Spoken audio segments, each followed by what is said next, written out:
이제 영을 위한 하나님의 말씀입니다. 영을 위한 하나님의 말씀. 오늘은 창세기 1장 26절에서 2장 3절까지 구약 성경의 대략 이쪽 정도가 되겠습니다. 오늘은 찾아서 한 절씩 교독하도록 하겠습니다. 한 절씩 교독하겠습니다. 창세기 1장 26절에서 2장 3절. 제가 26절 시작하겠습니다. 하나님이 이르시되 우리의 형상을 따라 우리의 모양대로 우리가 사람을 만들고 그들로 바다의 물고기와 하늘의 새와 가축과 온 땅과 땅에 기는 모든 것을 다스리게 하자 하시고, 하나님이 자기 형상 곧 하나님의 형상대로 사람을 창조하시되 남자와 여자를 창조하시고, 하나님이 그들에게 복을 주시며 하나님이 그들에게 이르시되 생육하고 번성하여 땅에 충만하라. 땅을 정복하라. 바다의 물고기와 하늘의 새와 땅에 움직이는 모든 생물을 다스리라 하시니라. 하나님이 이르시되 내가 온 지면에 심 있는 모든 채소와 씨가 든 모든 나무를 너희에게 주노니 너희의 일을 보이리라. 또 땅의 모든 짐승과 하늘의 모든 새와 생명이 있어 땅에 기는 모든 것에게는 내가 모든 푸른 풀을 먹을 거리로 주노라 하시니 그대로 되니라.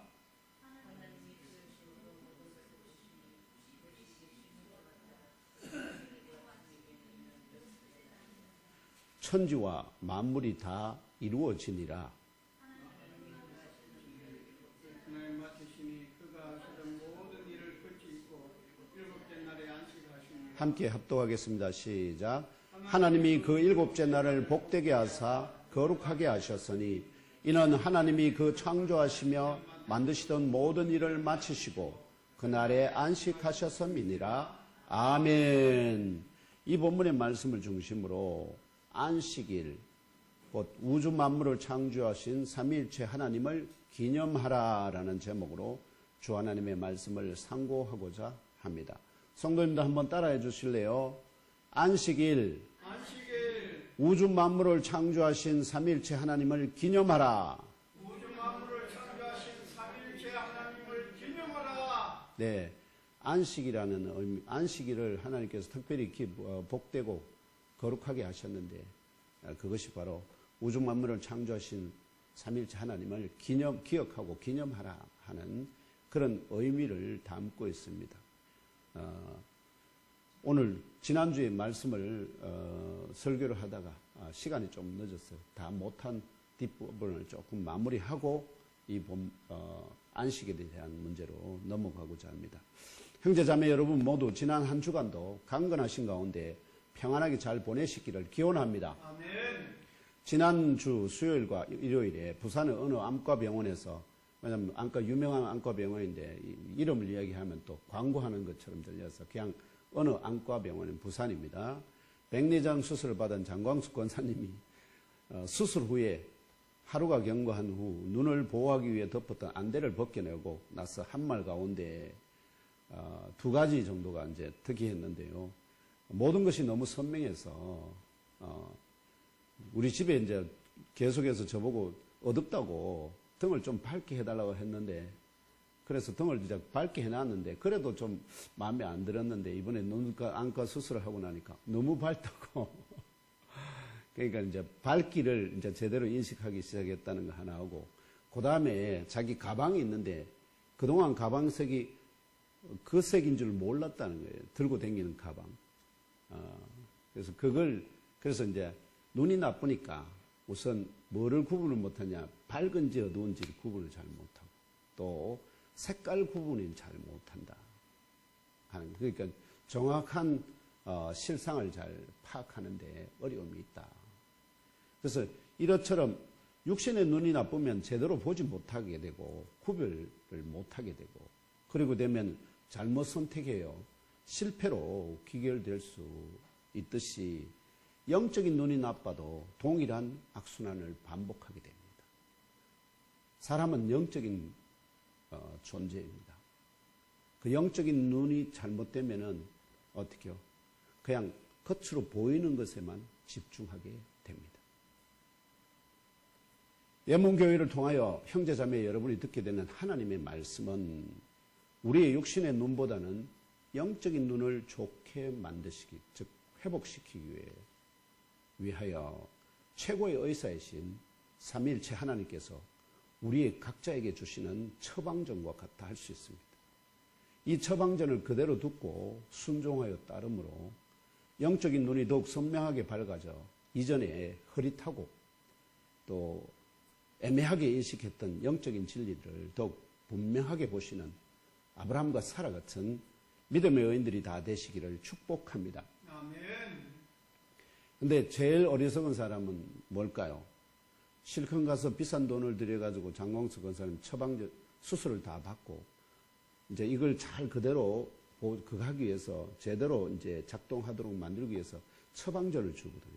하루에 3시간마다 2 종류의 약물이 있는데 그걸 그 양쪽 눈에다가 딱 시간 맞춰서 거의 2주 가까이 계속 넣어야 한다네요. 그리고 눈을 이렇게 앞으로 기울이지 왜냐하면 안에 넣은 게 떨어질 수. 앞으로 눈을 너무 수그리지 말라는 거예요. 항상 뒤로 눈을 조금 뒤로 젖혀서 보라는 거예요. 자, 이런 처방이 6개월간은 그걸 유지를 해야 돼요. 그렇게 됐을 때 완전히 안착되고 나면 그 다음에는 운동해도 되고 뭐 해도 되는데 그 6개월이라는 기간을 중요합니다. 근데 이 처방전을 무시하고 막 괜찮다고 막 에이그 뭐 괜찮은데 하고 막 운동하고 뛰어다니다 갑자기 이게 튀어나오면 그런 일이 벌어지면 어떻게 될까요? 망하잖아요. 그러면 더 문제가 복잡해집니다. 마찬가지로 영적인 처방전도 주셨으면 그걸 잘 듣고 그대로 어떻게 해요? 지키지 않으면 어떻게 될까요? 마치 비싼 돈 들여가 눈수술하고는 그 수술한 걸 다시 망쳐버리는 것과 비슷한 결과가 이어진다. 그렇기 때문에 우리가 하나님의 말씀을 경청을 의사가 얘기하는 그처럼 환자처럼 잘 듣고 그걸 그대로 어떻게요? 따라서 행해야만 행하는 것으로 우리의 영적인 눈이 고쳐지고 나아지는데 이걸 그대로 행하지 않으면 우리 영적인 눈이 고쳐질까요? 안 고쳐질까요? 도로도 나빠집니다. 내 교회 오래 다녀봤는데 별거 없더라. 뭐 이런 영적인 어떻게요? 결론에 눈이 나쁜 사람들이 그런 결론에 도달하게 됩니다. 오늘 말씀을 포함한 창세기 1장 기사를 통해서 삼위일체 하나님께서 첫째 날에 빛이 있으라 이러심으로 무에서 이게 제가 파악한 빛의 본체입니다. 하나님께서 이르시되 창세기 1장 3절에 하나님이 이르시되 빛이 있으라 하시니 빛이 있었고 그렇다면 이 빛에게 명령하되 빛 너 없어져 하면 어떻게 되겠느냐 하는 거예요. 유치부 제가 유치부를 섬겼거든요. 전도사 때. 그때 아이들에게 물어봤습니다. 자, 이 빛이 하나님이 빛이 있으라 해서 빛이 있어서 이 빛 없어지라면 어떻게 될까? 아이들이 뭐라고 대답할까요? 없어져야지. 있으라 해서 있었으니까. 없어지라면 없어지죠. 그러면 이 빛에는 뭐가 있어야 될까? 첫 번째로 삼위일체 하나님의 음성만 들을 귀가 있어야 돼요. 그리고 그 뜻대로 행할 힘 혹은 에너지가 있어야만 그 뜻대로 듣고 행할 거니까. 그게 이 태초의 빛의 존재 양식이다. 그래서 이 빛에게 명령하면, 왜냐하면 삼위일체 하나님 음성대로 듣고 그 뜻대로 행할 에너지로 되어 있으니까 태초의 빛에게 명령하면은 무엇을 만들어낼 수 있을까요? 땅을 품은 물을 만들어낼 수 있을까요? 그 물에게 물도 마찬가지로 뭐로 이루어질 수밖에 없겠습니까? 똑같은 성분으로 이루어질 수밖에 없어요. 그러면 그대로 이 물에게 명령하고 땅에게 명령하면 물이 듣고 행하고 땅이 듣고 행하고 그걸 창세기 1장이 계속 어디까지? 25절까지 보도를 해요. 25절까지. 그래서 하나님이 물에게 이르시되 하나님이 땅에게 이르시되 계속 이야기하는 거예요. 그런데 그걸 사람들이 지금까지 이해를 못했죠. 왜? 제가 이걸 파악하는 데는 빛이 뭔지를 제가 또 물리학자로서 빛이 뭔지를 깊이 이해하고 있기 때문에 이게 가능해요. 빛이라는 것이 광자라는 것들을 이루어져 있는데 그 광자라는 것이 하나님 말하면 파동적인 음성을 들을 귀와 같은 파동적인 속성과 물질적인 그런 입자적인 에너지적인 속성으로 이루어져 있다 하는 것이 현대 과학에 의해서 밝혀져 있거든. 그거에 기초해서 뭐가 세워져 있냐면 현대 과학이 써 있거든.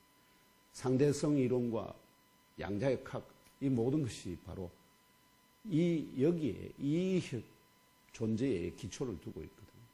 그래서 그런 것들을 지식을 바탕으로 해서 제가 말씀드리는 겁니다. 그래서 창세기 기자 모세가 명시적으로 겉으로 드러내서 하나님이 어떻게 물을 만드셨다, 어떻게 땅을 만드셨다 하는 것은 나와 있지는 않지만 지금 21세기 물질의 본질에 관한 현대과학적인 발견들을 참조하면 하여 부족한 종이 증언하는 바대로 6절과 90절 6절 하나님이 이르시되 물 가운데 궁창이 있어 물과 물로 나눌 첫 번째 물이 어떻게 생긴지 침묵하거든요. 그런데 갑자기 물이 있고 그 물에게 명령을 합니다. 물 가운데 뭐가 있으라? 궁창이 있으라. 그래서 물과 물로 나뉘라. 궁창 위의 물, 궁창 아래의 물로 나뉘라. 그런데 그대로 하니까 그대로 되었다. 그 다음에 9절로 10절에도 하나님이 이르시되 천하의 물이 한 곳으로 모이고 물 속에 있는 묻이 드러나라. 이 묻을 뭐라고 부르느냐? 땅이라. 모인 물을 받아라. 그래서 이 땅이 어떻게 시작됐느냐? 이 물이 어떻게 시작됐느냐는 뭐라는 거죠? 침묵 상태거든요. 말씀 안 하세요. 증거 안 합니다. 모세에게 하나님이 보여주시지 않으셨어요. 왜 그렇게 했느냐? 보여주지 않았자면 지금 제가 뭐랄까요? 현대과학적인 발견들을 기초로 해서 이 물과 땅이 어디로부터 나왔다고요? 뭐로부터? 태초의 첫째 날에 지은 빛으로부터 다. 그 빛에게 명령해서 만들어졌다 이 말이에요. 그래서 이 물과 6절과 9, 10절이 보도하는 물과 땅을 태초의 빛을 재료로 사용하여 삼일체 하나님께서 창조하셨다는 진리를 선명하게 보실 수 있기를 기원합니다. 아멘. 영적인 눈이 선명하게 되면 이게 보이게 된다 이 말입니다. 이러한 진리를 증거하듯이 삼위일체 하나님이 물과 땅에게 이르시면 물과 땅이 듣고 그대로 절대적으로 순종하였다는 진리를 창세기 기자 모세가 본듯이 주목하여 본듯이 보도합니다. 그래서 하나님 다음으로 눈이 좋은 사람이 누구라 할 수 있을까요? 모세라 할 수 있습니다. 모세라. 물론 예수님은 그 범주에 들어가지 않습니다. 뭐냐면 예수님은 처음부터 이 모든 것을 만드신 분이기 때문에 사람으로 비교가 안 되죠.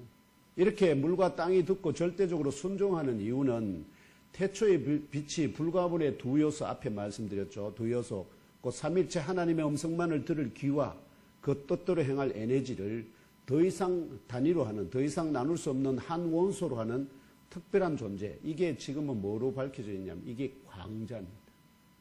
광자, 빛의 알갱이. 이 빛의 알갱이로 창조되었기 때문에 이 태초의 빛을 재료로 삼아 조성되는 물과 땅과 궁창과 발광체들도 모두 태초의 빛과 동일한 본성을 가질 수밖에 없습니다. 이게 눈이 밝아질수록 분명하게 보이게 된다. 여러분 분명하게 보실 수 있기를 주님의 이름으로 축원합니다. 이러한 전제와 해석으로부터 삼위일체 하나님이 이르시되 하면은 그대로 되었다는 진실로 하나님의 영광을 이게 이렇게 보여주는 이유가 뭐냐니까 하나님의 영광을 드러내기 위한 것입니다. 누구에게? 누구에게 처음에 이걸 보여주셨을까요? 모세에게 보여주셨잖아요. 근데 모세가 하나님께 뭘 구했을까요? 당신의 영광을 내게 보이소서 이렇게. 그래서 창세기 역사가 모세에게 다시 반복됩니다. 보여준다고. 그 역사의 현장으로 모세를 데려가서 보여주신다. 왜? 무엇을 위해서?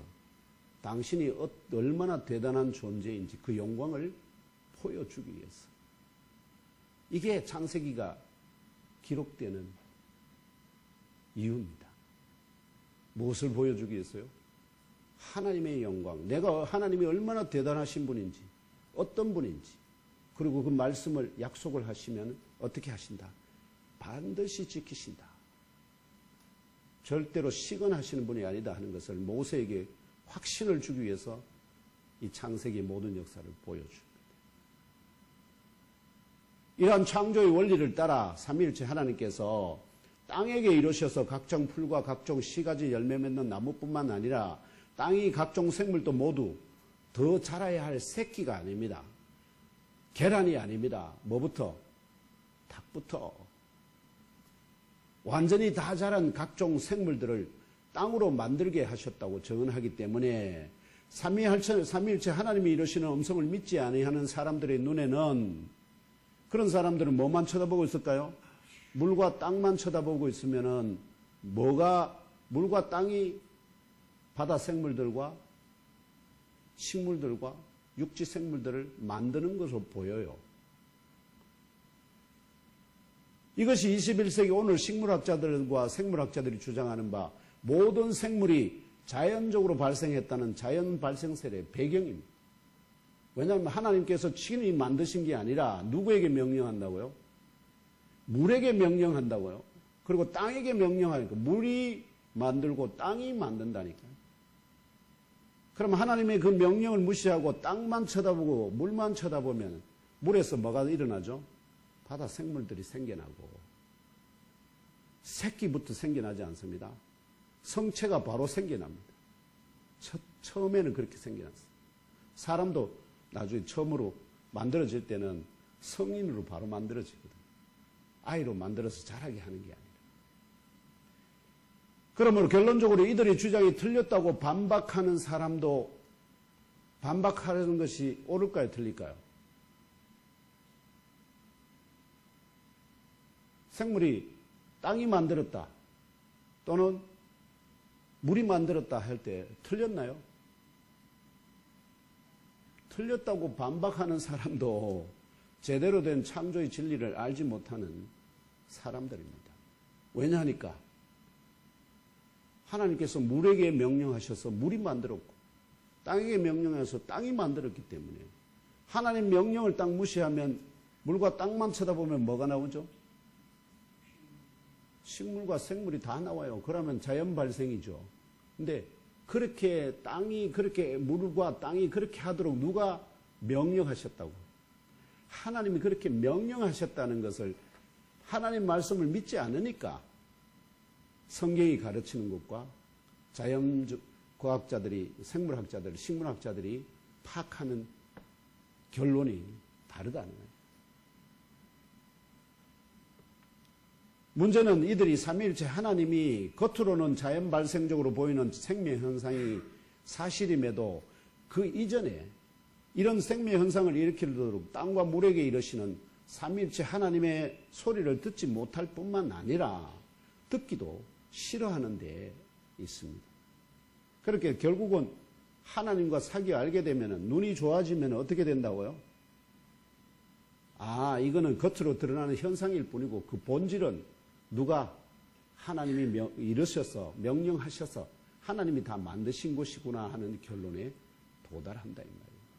근데 하나님의 교회를 섬기는 분들도 왜냐하면 이와 같은 이 구별점을 알지 못하니까 이걸 흐릿해서 하나님이 창조하신 것은 분명한데 근데 하나님이 땅에게 명령하고 물에게 명령했다는 이 구분점을 그걸 마치 색깔을 구분하지 못하는 생명처럼 그걸 명확하게 알지 못하는 데서 자꾸 뭐가 일어나죠? 생물학자들이 자연 발생설이라 하면은 뭐라고 한다고요? 아니야, 하나님이 창조하셨어. 이런 맹무관의식으로 반발을 한다는 겁니다. 여기에 생물에 관한 사람을 제외한 모든 우주 만물에 대한 창조의 원리입니다. 그런데 첫사람 곧 첫 남자와 첫 여자의 창조를 보도하기 시작하는 26절로 27절의 기사는 창세기 오늘 말씀입니다. 1장 26절에서 2장 3절까지인데요. 그 중에 26절과 27절에 잘 보시면 지금까지 제시된 창조의 원리, 곧 하나님 삼위일체 하나님이 이루시되 그대로 되니라가 아니고 뭐 한다는 거죠? 하나님이 이루시되 우리의 형상을 따라 하나님이 서로에게 삼위일체 하나님인데 서로에게 말합니다. 협의합니다. 우리가 우리의 형상을 따라 우리의 모양대로 우리가 사람을 만들고 이렇게 합니다. 그들로 바다의 물고기와 하늘의 새와 가축과 온 땅과 땅에 기는 모든 것을 다스리게 하자 하시고 하나님이 자기 형상 곧 하나님의 형상대로 사람을 창조하시되 남자와 여자를 창조하셨다고 증언합니다. 결국은 이것은 뭐냐? 이 하나님 삼위일체 하나님께서 먼저 이 사람 지으실 사람을 창조하신 목적을 따라서 그 목적에 합당하도록 하나님의 형상을 갖게 하자 하는 것입니다. 그 목적이 뭐냐? 그들로 바다의 물고기와 하나님이 창조하신 것들이죠. 하늘의 새와 그리고 가축과 온 땅과 땅에 기는 모든 것을 다스리게 하자. 이 다스림을 위해서는 뭐가 필요하다는 거죠? 하나님의 형상, 하나님의 모양이 필요하다는 겁니다. 그래서 그 모델을 협의하셨고 사람을 뭘로? 왜냐하면 하나님의 뜻대로 이걸 다스려야 되면 사람이 뭐를 먼저 파악해야 될까요? 하나님의 뜻을 먼저 파악해야 되니까. 그러니까 하나님과 사람은 뭐 할 수 있도록 서로 소통할 수 있도록 나머지는 일방적으로 하나님 말씀하시면 돼요. 뭐까지? 영적인 존재로 창조된 모든 피조물들에게까지도 하나님이 명령하시면 되는데 사람은 어떻게요? 협의에 대해서 협의. 내 뜻을 전하고 그 뜻대로 그가 순종해서 하든지 아니면 불순종하든지 그런 자유의지를 가진 존재로 사람을 짓자 하는 것이 의도입니다. 물론 불순종하는 의도가 아니라 어떤 의도로? 전적으로 순종하는 의도를 위해서 지어졌지만 그러나 하나님과 같지는 않습니다. 그래서 그 모델로 협의하셨고 그 형상대로 첫 남자와 첫 여자를 만드셨다는 진리를 보도합니다. 그렇다면 삼위일체 하나님의 형상이 구체적으로 무엇일까요? 아직까지 하나님의 형상이 구체적으로 아는 사람을 여러분 만나보셨습니까? 구체적으로 이게 뭔지 몰라요. 구체적으로. 오늘 이걸 밝혀드릴 거예요. 무엇을 가지고? 하나님의 말씀을 가지고. 또한 2장 3절에 보면은 넘겨줬어요. 2장 3절에 삼위일체 하나님께서 보면은 복되게 하시고 안식하신 날은 7째 날인데 왜 우리는 지금 첫째 날, 이 주일이 첫째 날이거든. 주일, 월, 화, 수, 목, 금, 토 이렇게 되잖아요. 그럼 7째 날은 무슨 요일일까요? 지금 현재 토요일이에요. 이 토요일을 하나님이 거룩하게 하고 복되게 하고 기름 부어 거룩하게 하셨는데 왜 그러면 안식일에 토요일에 하나님 앞에 예배 안 하고 굳이 안식 후 첫날인 주일에 예배하느냐? 그 이유를 나눠보고자 합니다. 이것이 왜냐하면 창조 역사의 끝나는 날, 마지막 날, 7째 날에 하나님께서 안식하셨기 때문에 그날을 복되게 하시고 거룩하게 하시고 또 그날을 안식하신 그 이유가 있기 때문입니다. 이 명제들을 상고하는 중에 영의 양식과 생수가 마음의 생각 가장 깊은 곳까지 공급되게 하시고 다음이 없는 영적 생명으로 처음 받도록 성령 하나님 강하게 역사하여 주시기를 기원합니다. 아멘. 네, 먼저 삼위일체 하나님의 형상이 구체적으로 무엇인지 알아봅시다. 넘겨주세요.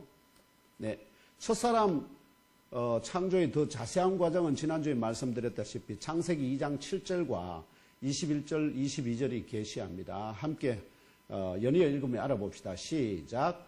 여호와 하나님이 땅의 흙으로 사람을 지으시고 생기를 그 코에 불어넣으시니 사람이 생명이 되니라. 여호와 하나님이 아담을 깊이 잠들게 하시니 잠들매 그가 그 갈빗대 하나를 취하고 살로 대신 채우시고 여호와 하나님이 아담에게서 취하신 그 갈빗대로 여자를 만드시고 그를 아담에게로 이끌어 오시니 아멘.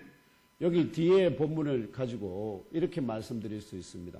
이 세상에서 인류의 세계 가장 먼저 마취와 말하면 수술을 하신 분이 누구냐? 바로 하나님이시죠. 아담을 깊이 잠들게 했다. 마취시킨 겁니다. 그리고 그가 그 갈빗대 하나를 취했다 하는 것은 아담의 갈빗대에서 하나 취해가지고 어떻게 했을까요? 그걸로 갈빗대로 그 살로 된 그 갈빗대를 살이 없잖아요. 그 갈빗대를 살로 대신 채우시고 그 갈빗대로 여자를 만드신. 그래서 결국 하나님이 말하면 최초의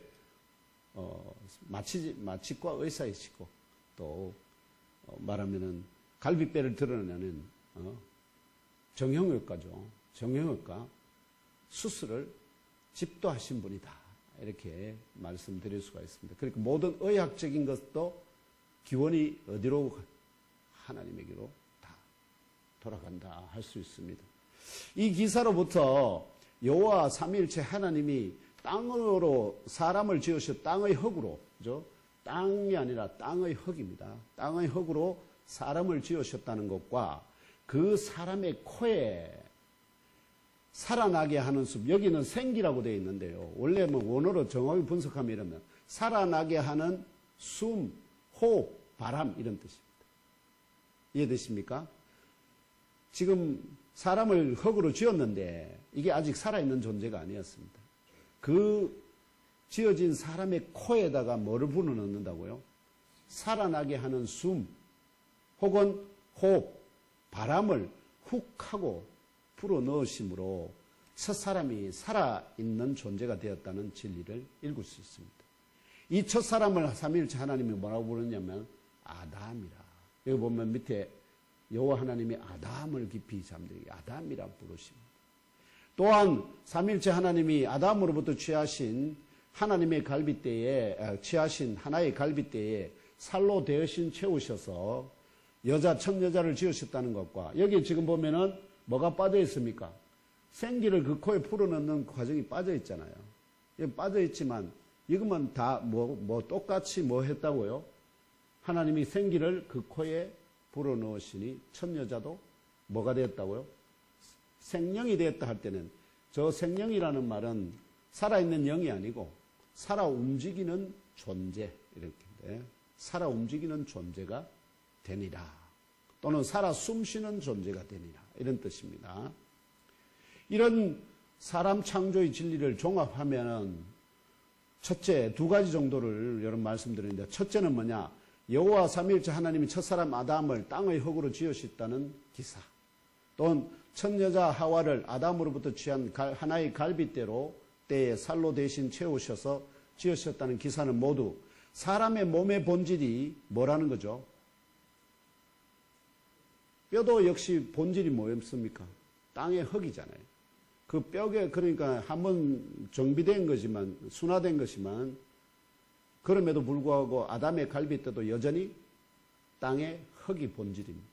그 땅에 모두가 다 사람의 몸의 본질이 뭐라는 거죠? 땅의 흙이라는 진리를 깨달아 알게 됩니다. 이게 첫 번째로 중요합니다. 그래서 사람이 죽으면 다 흙을 묻는 이유가 또는 흙으로 돌아가는 이유가 뭐기 때문에 거기서 취함을 입은 대로 그대로 돌아간다 하는 겁니다. 둘째, 이렇게 몸만 지음을 받은 상태에서는 토기장이가 땅의 흙으로 사람의 모양을 만들 때처럼 우리가 장남 그 학교 다닐 때 쪼대 같은 걸로 이렇게 뭘 만들죠?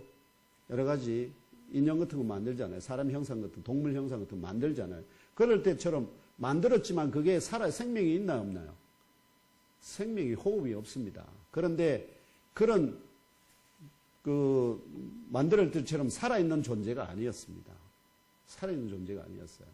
그래서 여호와 삼위일체 하나님께서 그들의 코에 각각 살아나게 하는 숨 또는 호흡, 바람을 훅 하고 불어 넣으심으로 살아있는 존재가 되었다는 진리를 깨달아 알게 됩니다. 두 가지입니다. 첫 번째, 사람 몸의 본체는 땅의 흙이다. 둘째는 그들은 처음 사람이 만들어졌을 때는 그냥 흙덩어리에 불과했는데 거기에다가 하나님께서 그 코에다가 무엇을 살아나게 하는 호흡을 불어넣으심으로 숨을 불어넣으심으로 해서 그들이 살아 있는 존재가 되었다. 이 두 가지. 이러한 진리가 무엇을 증거할까요? 이러한 진리가 우리에게 뭘 알려줄까요? 이게 눈이 밝으면 이게 보이기 시작합니다. 뭘 말할까요? 두 가지 중요한 영적 진리를 증거합니다. 먼저는 첫사람의 형상을 따라 그 후손으로 나아져 21세기 오늘에 살아있는 저와 형제자매 여러분을 포함한 사람은 여호와 하나님 삼위일체 하나님이 땅의 흙으로 아담의 갈빗대로 살로 채워 만드신 그 몸이 살아있음의 본체가 아니다는 것입니다. 흙으로 사람을 만드셨지만 그게 살아있었습니까? 아닙니다. 그냥 흙덩어리에 불과했습니다. 그런데 거기다가 뭐를 불어넣으니까? 하나님께서 생명의 호흡을 불어넣으니까 땅의 흙으로, 오히려 땅의 흙으로 만들어진 첫사람의 코를 통하여 그 몸 안에 훅 하고 불어넣어 살아나게 하신 한 숨, 이 숨이 또는 호흡, 이게 바람이라는 말로도 의미가 있습니다. 저와 형제자매 여러분이 지금 살아있음의 본체라는 진리를 깨달아 알고 믿고 심령 깊은 곳에 잘 박힌 못으로 새기시기를 축복합니다. 아멘. 하나님의 숨이, 아시죠? 사람에게 훅 불어넣으셔서 하나님의 숨이 내 살아있음의 본체라니까요. 그게 본체입니다. 한 발 더 깊이 들어가면 첫사람의 코를 통하여 훅 하고 불어넣으심으로 첫사람의 몸 안에 부여되어 첫사람 아담을 살아있게 한 이 여호와 삼위일체 하나님의 숨이 바로 삼위일체 하나님의 형상과 연관되어 있습니다. 하나님이 우리의 형상을 따라 우리의 모양을 할 때 사람 몸이 아닙니다. 흙으로 지어진 것은 아닙니다. 그게 아니라 뭐라는 거죠? 하나님의 숨을 통해서 사람에게 들어간 그것, 하나님의 숨, 그것이 바로 뭐하고 연관되어 있다고요? 하나님의 형상하고 연관되어 있다. 하나님의 형상. 겉으로 보기에 살아있는 사람은 코로 숨을 쉽니다. 그렇죠? 겉으로 보기에 살아있는 사람은 코로 숨을 쉽니다. 또 살아있는 사람은 움직입니다. 그러나 이런 겉보기 현상으로는 살아있는 사람의 본체가 무엇인지 파악하기 어렵습니다. 그럼 사람 봤을 때 그 사람이 살아있는 사람이라 하면은 그 사람은 몸이 있다는 것은 알고, 그 사람이 호흡한다, 숨을 쉰다 하는 것은 그 사람, 그거 알 수 있지만, 그러나 그 사람이란 핵심 본체, 그가 살아있게 하는 것이 무엇인지는 일반적으로 모른다는 거예요. 일반적으로 모른다. 그래서 살아있는 사람의 본체가 무엇인지 이걸 누구만이 알고 있을까요? 만드신 하나님만이 알고 있죠. 만드신. 아무리 철학자들이나 과학자들이 연구를 한다고 모든 걸 볼 수 있는 눈이 가진 사람이 없거든요. 하나님처럼 볼 수 있는 사람이 아무도 없습니다. 그렇기 때문에 그들이 보는 건 다 무엇으로만 봅니까? 그냥 물이 생물을 만드는 것, 땅이 생물을 만드는 것 정도면 보지. 그 뒤에서 말씀하시는 하나님은 못 보거든요. 그래서 살아있는 사람의 본체가 무엇인지는 알려면은 누구의 말에 귀를 기울여야 할까요? 하나님의 음성에 귀를 기울여야 한다. 살아있는 사람의 본체가 무엇인지, 나의 존재의 본체가 무엇인지를 계시하는 신약 성경의 세 부분, 엄청 많습니다만 제가 나름대로 선택해서 여러분에게 보여줄 수 있는 곳, 데살로니가전서 5장 23절, 요한복음 19장 30절, 사도행전 7장 59절에 60절을 연이어 읽으면 알아봅시다. 시작. 평강의 하나님이 친히 너희를 온전히 거룩하게 하시고 또 너희의 온 영과 혼과 몸이 우리 주 예수 그리스도께서 강림하실 때에 흠없게 보존되기를 원하노라. 예수께서 신포도주를 받으신 후에 이르시되 다 이루었다 하시고 머리를 숙이니 영원히 떠나가시니라. 그들이 돌로 스데반을 치니 스데반이 부르짖어 이르되 주 예수여 내 영혼을 받으시옵소서 하고 무릎을 꿇고 크게 불러 이르되 주여 이 죄를 그들에게 돌리지 마옵소서 이 말을 하고 자니라. 아멘. 여기에 첫 번째 살전 5장 23절에서 얘기하는 것은 살아있는 사람의 본체가 무엇인지를 명확히 선포합니다. 살아있는 사람은 온 영과 혼과 몸이 하나로 연합되어 있다. 저 영어로 우리말로 영어로 번역된 원어는 푸뉴마라는 헬라어입니다. 푸뉴마. 그 다음에 혼으로 번역된 단어는 푸시케요. 단어가 완전히 다릅니다. 그리고 몸, 소마. 이렇게 명확히 구분됩니다. 몸에 혼과 영이 하나로 연합되어 있을 때 이게 어떻게 하고요? 살아있는 존재예요. 살아있는 사람. 그런데 그 살아있는 사람에게서 뭐가 빠져나가느냐? 지금 첫 번째 예가 예수님이 십자가에서 죽으시는 장면입니다. 뭐가 떠나갔다고요? 여기 영혼이라고 번역되어 있는데 저 번역은 틀렸습니다. 푸뉴마가, 원문에는 푸뉴마가 떠나갔다. 그럼 푸뉴마면은 저기로 치면은 뭡니까? 영입니다. 영이 떠나갔다. 우리 한국 사람들의 개념이 영과 영혼을 구분을 못하기 때문에 그냥 자꾸 섞어 쓰다 보니까 교회에서도 다 혼돈을 떠나간 것은 푸뉴마입니다. 그걸 어떻게 번역하든지 그거는 차치의 문제고 떠나간 것은 뭐라고요? 푸뉴마. 너희의 온 영 할 때도 저기도 너희의 온 푸뉴마, 푸시케, 소마 이렇게 되어 있습니다. 그걸 우리말로 번역하는 과정 속에서 어떻게 하고? 혼돈이 발생하고 있다. 둘째, 스데반 집사 잘 아시죠? 스데반 집사가 순교당하는 과정 속에서 뭐라 합니까? 스데반이 돌에 맞아서 이제 죽어가는 과정 속입니다. 그때 스데반이 부르짖어 이러십니다. 뭐냐니까 스데반이 눈을 들어서 하늘 쳐다보니까 예수께서 하늘 보좌의 우편에 앉으셨던 예수께서 벌떡 일어서서 자기를 주목하고 보거든요. 그래서 그 예수님에게 향해서 스데반이 기도합니다. 부르짖습니다. 주 예수여 내 영혼을 받으시옵소서. 이렇게 되어 있는데 여기에 영혼으로 번역된 단어가 뭐랄까요? 내 푸뉴마를 받으시옵소서. 이렇게. 마이 푸뉴마. 근데 전부 다 영혼으로 번역해놨어. 저기는 영어로 번역해놨어. 같은 단어를 헷갈리게 번역하는 게 현재의 문제는 뭐냐? 왜 헷갈리게 번역할까요? 눈이 나빠서. 눈이 나빠서. 이게 지금 영인지 영혼인지 혼인지 구분을 못 해내서 이런 혼돈이 발생하고 있습니다. 자, 그러면은 살아있는 사람은 영과 푸뉴마, 푸시케, 소마가 하나로 완전히 연합되어 있는 상태입니다. 근데 죽을 때 뭐가 떠나가나요? 푸시케가 떠나가나요? 푸뉴마가 떠나가나요? 푸뉴마가 떠나가요. 푸뉴마. 푸시케는 그대로 있어요. 푸시케가 사람 몸에 그대로 붙어 있어도 뭐라는 거죠?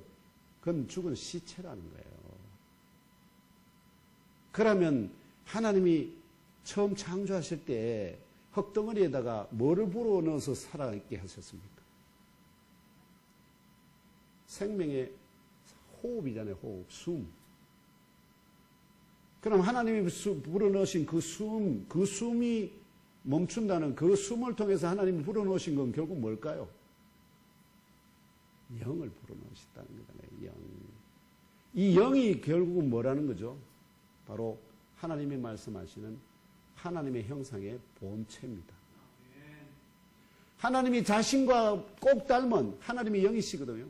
절대 자유의지를 가지신 영이십니다. 누구의 말에 휘둘리지 않습니다. 반드시 당신이 할 말은 그 절대적인 자유의지로 말씀하시고 명령하시고 판단하시고 다 하시는 절대적인 선을 이루시는 분인데, 그러나 하나님이 사람을 지으실 때는 창조 목적이 영적인 세계, 육적인 세계 다 다스리는 게 아니라 뭐만 다스리게 했습니까? 피조물들 가운데 생명 있는 것들 부분만 다스리게 되어 있거든요. 그러면 절대적인 자유의지 이런 것이 필요한 게 아니라 뭐라는 거죠?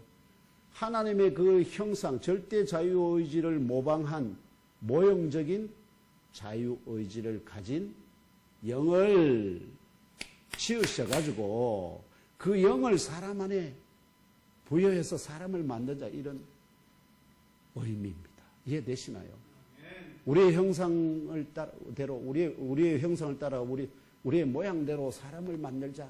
거기에도 하나님의 형상, 하나님의 절대적인 자유의지를 가진 그 영을 닮은 모형적인 영을 만들어서, 그래서 자유의지를 가진 사람의 영, 이걸 만들어 창조하셔가지고 사람에게 이 호흡을 통해서 불어넣으신다. 이것이 바로 이 창세기 1장 26절에 하고 27절의 중요한 진리입니다. 그래서 이 말씀을 포함한 신약 성경의 말씀들로부터 깨달아야 하는 진리가 바로 부족한 종과 형제자매 여러분을 포함하여 살아있는 사람은, 우린 다 살아있잖아요.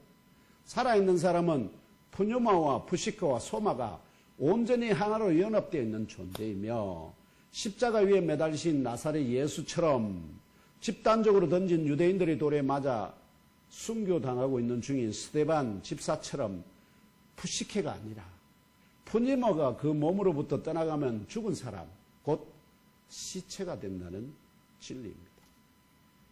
그렇다면 이러한 진리들을 종합하면 삼위일체 하나님께서 첫 사람의 모델로 협의하신 우리의 형상을 따라 우리의 모양대로라는 보도의 참 의미는 스스로 생각하고 말하는, 가장 중요합니다. 스스로 생각하고 말하는 절대 불변의 완전 독립적인 자유의지를 가지신 삼위일체 하나님의 본체를 그대로 속배 닮은 모형적인 푸뉴마, 곧 스스로 생각하고 말하는 자유의지를 가진 모형적인 푸뉴마를 창조하기로 협의하신 것입니다. 그래서 사람이 지금 제가 말을 하고 있지만 제 말의 근본 시작은 뇌가 지금 이 손발을 움직여서 다 말을 하게, 혀를 움직여서 말을 하게 하지만 그 뇌보다 더 깊은 곳에 누가 있다, 뭐가 있다고요? 저의 영이 있거든요. 저의 영이 먼저 뇌에게 명령을 하달합니다. 그러면 이 뇌는 그 영의 명령을 따라서 어떻게 해요? 신체의 모든 부분들을 신경관절을 조정해서 뭐 하게 한다고요? 그 의지대로 말하게 해요. 이게 사람의 존재의 근본입니다. 이러한 관점에서 사람은 육적인 존재인가요? 영적인 존재인가요? 생명의 근본이 어디에 있다고요? 영에 있거든요. 영이 떠나가면 죽습니다. 푸뉴마가 떠나가면 죽는다고. 결론적으로 땅의 흙으로 조성된 첫사람 아담의 몸에 연합된 푸뉴마나 또 삼일체 하나님의 영처럼 절대 독립적인 자유의지는 아니지만 스스로 생각하고 그 생각대로 말하는 절대 독립의 자유의지를 가진 삼일체 하나님의 형상과 모양을 속배 닮은 모형적인 푸뉴마로 먼저 디자인되었고 사람의 몸 안에 연합되도록 창조되었다는 진리를 깨달아 알고 믿고 심령 가장 깊은 곳에 잘 박힌 못으로 새기시기를 예수님 이름으로 축복하며 기도합니다. 아멘. 지금도 현대과학에서 뇌과학자들이 뇌가 모든 것을 다 할 수 있는 것처럼 생각하지만 천만에 좀 시간 지나면 뇌가 할 수 있는 것이 그렇게 많지 않다는 것이 드러날 것입니다. 누가 한다고요? 사람의 뇌 안에 뭐가 들었다고요? 사람 안에 뭐가 들었다고요? 푸뉴마가 그 뇌에게 명령할. 그래서 뭐를 알 수 있느냐면은 그게 진실이라는 걸 알 수 있는 것은 뭐냐. 사람이 귀신 들리면 어떻게 되는지 아십니까? 귀신이 사람 안을 치고 들어가요. 그러면 사람의 영을 어떻게 할까요?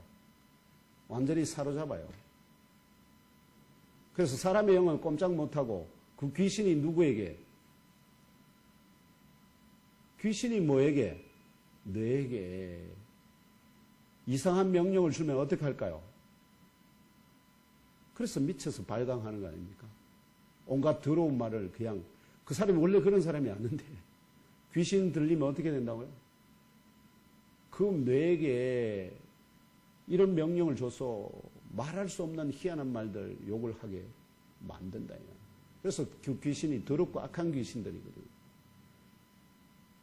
이해가 안 되십니까? 성경에 왜 그렇게 수많은 귀신들이 들린 사람들이 나올까요? 왜? 그렇다면 이제부터 삼일째 하나님께서 복되게 하시고 안식하신 날은 일곱째 날인데 왜 우리는 지금 첫째 날이잖아요. 주간의 첫째 날에 예배를 드리고 있는지 알아봅시다. 창세기 1장에 함축적인 기사가 보도하는 바와 같이 여섯째 날의 땅 위 생물들의 창조와 사람의 창조를 끝으로 우주 만물이 다 완성이 되었고요. 32절의 기사와 같이 만드신 그 모든 것이 삼위일체 하나님 보시기에 심히 좋았다고 평가하셨으며 저녁이 되었고 아침이 되어 유대인들은 아침부터 그 다음날 아침까지가 이게 하루입니다. 그러면 아침에 하나님께서 일하시고 저녁이 되어 다시 밤에는 일 안 하셨습니다. 아침이 되었으니까 이게 여섯째 날이 시작. 그 다음에 그러면 여섯째 날이 끝나는 날이 아침입니다. 그 여섯째 날이 그렇게 지나갔다는 거예요. 저녁이 되고 아침이 되니 여섯째 날이 지나갔다. 그러면 이제 이 아침부터는 뭐가 일곱째 날의 시작입니다. 일곱째 날의 시작. 이 일곱째 날에 모든 일이 끝났거든. 마치시니 그래서 21절의 기사대로 하늘들과 여기 하늘이라고 되어 있지만 복수입니다. 하늘은 하나님이 궁창 안에 창조하신 것은 두 개의 하늘입니다. 첫째 하늘, 둘째 하늘. 그 모든 것이 몇째 하늘에 다 있다고요? 셋째 하늘에. 그래서 지금 우리 사람은 다 땅 위에 있는 것처럼 보이지만 천만에요. 모두가 다 어디에 있습니까? 하늘 가운데 있어요. 하늘 가운데. 공중에 떠 있어요. 하늘 가운데 있어요. 셋째 날. 그래서 일곱째 날에 마치시고 그가 하시던 모든 일을 그치고 일곱째 날에 안식하셨다. 또한 2장 3절의 기사대로 삼일체 하나님이 일곱째 날을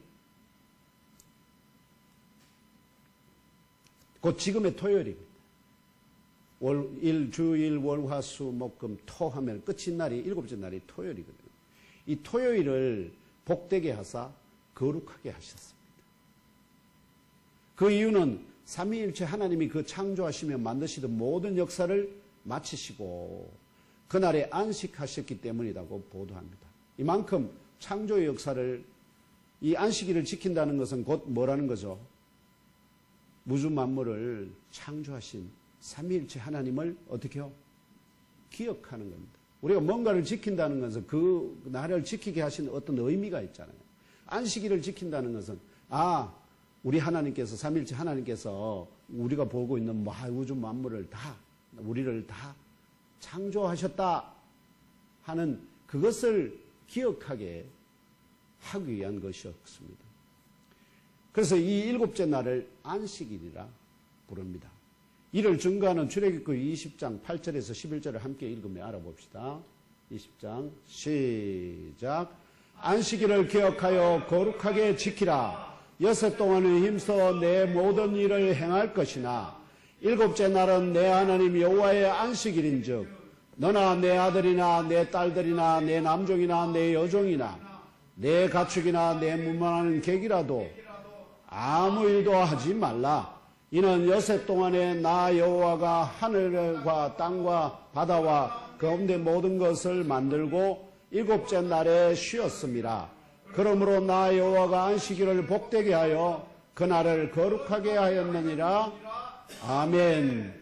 이 기사로부터요, 일곱째 날을 복되게 하여 그날을 거룩하게 하신 이유가 앞에서도 창세기 1장 1절로부터 3절에도 말씀하셨다시피 이 엿새 동안에 여호와 하나님 삼일체 하나님께서 하늘들과 땅과 바다와 그 가운데 모든 것을 만들고 일곱째 날에 쉬었기 때문이라는 진리를 깨달아 알게 됩니다. 물론 그래서 삼일체 하나님이 백성된 혈통적 이스라엘도, 출애굽한 이스라엘이 혈통적 이스라엘이잖아요. 그 출애굽한 혈통적 이스라엘도 이 안식일을 기억하여 거룩하게 지키도록 십계명의 몇 번째 계명이죠?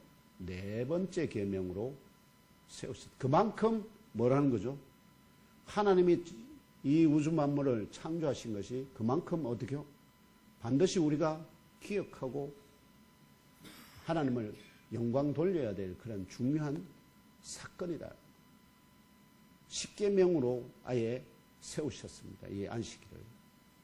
다시 말하면 삼일체 하나님이 하늘들과 땅과 바다와 그 가운데 모든 것을 만드시고 안식하신 것을 기억하고 기념하도록 하기 위하여 일곱째 날 곧 안식일을 복되게 하사 거룩하게 하신 삼일체 하나님께 이 시간 할렐루야로 영광을 올려드립니다. 아멘. 삼일체 하나님 감사합니다. 아멘. 그래서 21세기 지금도 혈통적 이스라엘의 맥을 잇는 전통 유대인들은 안식일, 곧 지금의 토요일에 예배 모임을 갖습니다. 특히 제7일 안식일, 안식교가 있거든요. 제7일 안식교 같은 기독교 이단들입니다. 기독교인들은 유대인들이 아닙니다. 기독교인들임에도 불구하고 어떻게요? 이 안식일을 지켜야 한다 하고 지나칠 정도로 강조하며 주일에 예배를 드리는 기독교를 폄훼하기도. 왜냐하면 하나님이 주일에 예배 드리라는 것이, 주일을 거룩하게 지키라는 말이 있습니까? 없습니까? 없습니다. 그러면 안식일을 거룩하게 지키라는 말은 있는데 주일을 거룩하게 지키라는 말은 없잖아요. 근데 이 사람들이 놓치는 건 누구에게 명령하느냐 하는 거예요. 누구에게 명령하느냐. 그래서 그렇다면 기독교는 왜 삼일체 하나님이 복되고 거룩하게 하신 일곱째 날, 곧 지금의 토요일이 아닌 그 뒷날, 곧 주간의 첫째 날에 예배를 드리게 되었을까요? 이게 중요하죠. 그 이유를 누가복음 24장 1절에서 6절, 사도행전 20장 7절, 요한계시록 1장 10절을 연이어 읽으며 알아봅시다. 넘겨주세요. 아, 됐습니다. 함께 읽겠습니다. 뭐 하나 빠졌네. 네. 어디 갔지? 네. 먼저 누가복음 24장 1절에서 6절까지만 읽겠습니다. 중간에 시작. 안식 후 첫날 새벽에 저들이 그 준비한 향품을 가지고 무덤에 가서 돌이 무덤에서 굴려 옮겨진 것을 보고 들어가니 주 예수의 시체가 보이지 아니하더라. 이로 인하여 근심할 때에 문득 찬란한 옷을 입은 두 사람이 곁에 섰는지라. 여자들이 두려워 얼굴을 땅에 대니 두 사람이 이르되 어찌하여 살아있는 자를 죽은 자 가운데서 찾느냐. 여기 계시지 않고 살아나는 섰느니라. 갈릴리에 계실 때에 너에게 어떻게 말씀하셨는지를 기억하라. 그까지. 그 다음에 사도행전 20장 7절에 뭐라고 말씀하시냐면은 그 주간의 첫날에, 아시겠죠? 그 주간의 첫날에 우리가 떡을 떼려 하여 모였더니 이랍니다. 바울이 이튿날 떠나고자 하여 그들에게 강론할새 말을 밤중까지 계속하며 언제 모였다고요? 그 주간의 첫날에 무엇을 떼려 하려고? 떡을 떼려 하여 성찬 예식. 성찬 예식을 언제 했다고요? 왜냐하면 유대인들은 성찬 예식이 없습니다. 성찬 예식이 없죠. 근데 기독교는 뭐가 있습니까? 성찬 예식. 이거 누가 세웠죠? 예수님이 친히 세우신 거예요. 그 성찬 예식을 하나님의 아들이신 예수께서 친히 세우신 그 성찬 예식을 언제 했다고요? 안식일이 아닌 안식 후 첫날, 그 주간의 첫째 날에 지켰다. 그 다음에 마지막 계시록 1장 10절입니다. 시작. 주의 날에 내가 성령이 감동되어 내 뒤에서 나는 나팔 같은 큰 소음성을 들으니, 여기에 요것도 주의 날이잖아요. 이 주의 날이 언제일까요? 바로 지금의 주일입니다. 주일. 지금의 주일은 사람의 날이 아니고 누구의 날이라고요? 주께서 주인으로 역사하시는 날. 근데 오늘 우리 시대는 지금 보면은 두 날 다 쉬죠. 안식일도 쉬고 토요일, 주일 휴무를 다 하잖아요. 그러면은 둘 다 지키는 꼴이 되고 있죠, 지금. 그죠?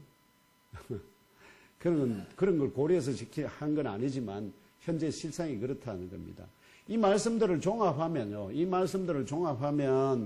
나사렛 예수를 주님으로 믿고 고백하는 신약 교회에서 안식 후 첫날, 곧 주간의 첫째 날에 예배로 모이는 두 가지 중요한 사실을 발견하게 됩니다. 안식 후 첫날에 모였다 하는 겁니다. 언제부터? 성령이 강림하신 이후부터. 하나님의 뜻이 어떻게 해요? 안식일에서 어디로 바뀌었다고? 주일로 바뀌었다 하는 것을 보여줍니다. 하여튼 두 가지 중요한 사실을 발견하게 되는데 그것이 무엇일까요? 첫째는 안식일 전날에 십자가 위에 대속의 죄짐을 지시고 못 박히시고 죽어 무덤에 장사 지내셨던 나사렛 예수께서 안식일 전날에 죽으시고 십자가 무덤에 묻히셨는데 무덤 장사 지냈는데 그 안식일을 그냥 죽은 채로 그대로 계셨어요. 그 다음에 안식 후 첫날에 어떻게 하셨다고요? 다시 살아 부활하셨기 때문에 부활의 주님을, 그러니까 안식일은 무엇을 기념하는 날입니까? 하나님이 우주 만물을 다 창조하셨다는 것을 기념하는 날인데 주일은 무엇을 기념하는 날입니까? 죽음을 이기시고 다시 살아나셨다는 예수님의 그 영광, 그것을 뭐하기, 그것이 더 중요하다. 신약 누구에게는? 혈통적인 이스라엘이 아닌 영적인 이스라엘에게는 다시 살아 죽음을, 사망을 이기고 다시 살아 부활하신 그 사건이 더 중요하다. 그게 하나님이 원래 자기 백성에게 주시고자 하는 핵심 메시지였거든. 그래서 이 부활의 주님을 기억하고 기념하기 위하여 전통적인 안식일이 아닌 주의 날에 성령의 강령, 이거는 그냥 사람이 정한 게 아닙니다. 누구예요? 초대교회는 누가 다 지도하셨죠? 오순절 강림하신 성령께서 친히 다 지도하셨기 때문에 성령의 강력한 인도하심을 받은 초대교회 지체들이 모이기 시작하였고 21세기 지금도 그 전통이 그대로 이어지고 있다는 사실을 기억하시길 바랍니다. 그래서 주일을 지키는 것이 어떻게 해요? 당연하다 하는 것이고, 둘째는 주의 날에 모인 초대교회 지체들이 떡을 떼는 교제, 이게 성찬이잖아요. 교제와 더불어 영의 떡인 말씀을 드리며 예배를 드리기 시작했다는 겁니다. 그래서 그 전통을 따라 21세기 지금도 성찬 매주 하면 좋지만 신약교회는 어떻게 한다고요? 우리 개혁교회는 절기에 또는 특별한 때에 성찬 예식을 행하고, 가톨릭에서는 어떻게 합니까? 매주 성찬에 떡을 뗍니다.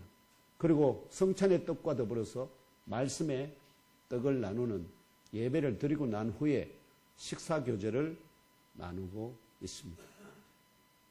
그래서 주의 날이 안식일을 대체하게 된 결정적인 요인은, 하나님께서 왜 그러면 안식일에서 주일로 바꿔 지키게 하셨느냐, 뭐로 영적인 이스라엘로 지키게 하셨냐, 바로 유대 종교 지도자들이 안식일을, 예수님 당시에 어떻게 했냐, 안식일을 안 지키면은 뭐로 생각했느냐면 저거는 하나님의 백성이 아니야, 이렇게 말하면은 양떼들을 양우리 밖으로 몰아내는 하나의 뭐로 삼았느냐 하면은 이 안식일, 자기들도 안식일을 형식적으로 지키며 동족을 통제하는 수단으로, 수단의 하나로 타락시켰을 뿐만 아니라 이게 타락이 됐습니다. 안식일이 진정한 의미는 뭐죠? 하나님의 창조를 그거 하면서 옆에 어려운 사람들을 함께 도와서 안식하게 만들어주는 것이 하나님의 뜻인데 자기들은 부유하니까, 종교지들은 부유하니까 안식을 얼마든지 취해도 되는데 없는 사람들은 어떻게 해야 될까요? 안식이라도 뭐 해야 될까요? 먹고 살기 위해서는 일해야 되는데 그 일하는 사람들은 안식일을 안 지키는 건 어떻게 해요? 뭐로 취급했을까요? 저는 동족이 아니야. 하나님이 버린 자들. 이렇게 취급을 했다. 그들을 도와서 함께 안식을 하게 만들려고 한 게 아니라 그들을 통제하는 수단으로 사용했다는 거예요. 구분하고. 또한 유대인의 왕으로 오신 나사렛 예수 그리스도를 십자가에 못 박아 죽임으로 어떻게 됐죠? 원래 하나님과 이스라엘 사이의 돈독한 관계는 뭐 때문입니까? 언약 때문에. 율법 언약 때문이거든요. 그 율법 언약의 명시적인 포함이 바로 십계명인데 그 십계명 결국은 이 율법을 삼일체 하나님과 그리스도를 유대인 왕으로 오신 나사렛 예수를 십자가에 못 박아 죽임으로 삼일체 하나님과 맺은 모든 언약이 파기됩니다. 그래서 삼일체 하나님이 더 이상 이 언약에 묶이지 않게 되었고요. 결국은 하늘들과 땅과 바다와 그 가운데 모든 것을 창조하신 삼일체 하나님을 기념하게 하신 안식일 규례도 더 이상 의미가 없어졌습니다. 왜? 율법 언약이 파기됐기 때문에. 그래서 이 규례를 넘어서 죽음을 이기시고 다시 살아 부활하신 당신의 아들 나사렛 예수를 기억하고 기념하는 주의 날, 곧 지금의 주일을 예배의 날로 지키게 하신 것이라 할 수 있습니다. 이게 중요한 배경입니다. 이것이 바로 삼위일체 하나님의 뜻인 줄 믿습니다. 아멘. 결론적으로 문자적으로 삼일체 하나님이 복되고 거룩하신 날이 안식일이라며 이 날에 모여 예배드려야 준다고 주장하는 것은 이러한 삼위일체 하나님의 뜻을 깨달아 알지 못한 영적인 무지 혹은 영적인 눈이 나빠서 그런 사람들이 무지몽매한 사람들을 그보다 더 눈이 나쁜 사람들을 어떻게 자기들에게로 이끌기 위한 그런 미혹에 따른 것임을 깨달아 아시고 미혹당하지 마시기를 예수님 이름으로 축복하며 간절히 기도합니다. 아멘.